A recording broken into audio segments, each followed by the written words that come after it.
First things first, we've got to reset the tyre pressures. 35 psi front, 33 in the rear. You can get these figures from inside the door, just there, look, on the white sticker, driver's side door there.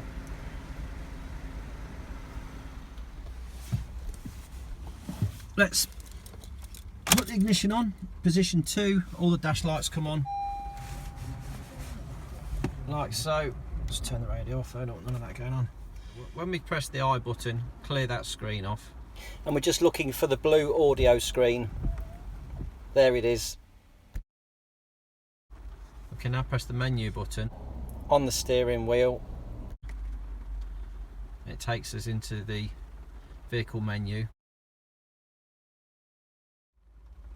We can now scroll down using that to vehicle information. So using the scroll button on here, we want to go down to customize settings. We then press across.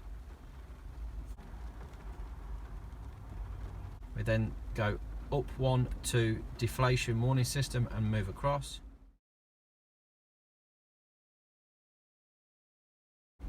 We then scroll down to initialize and scroll across.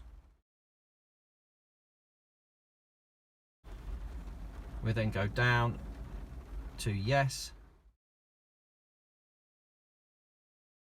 and then we press the source button in the middle,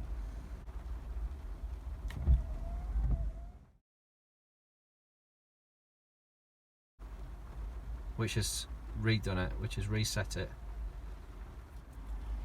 Once we've done that, we can just go back using the menu button to the standard screen. Now we'll turn the ignition off. When we turn it back on again, the screen's gone. We've initialised the tyre pressure system. Start the car.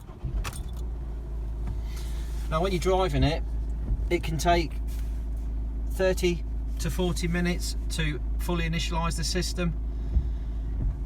But now it's reset, everything should be fine. So you're alright as long as you don't get a puncture within the next 30 to 40 miles. Touch wood, they'll be okay.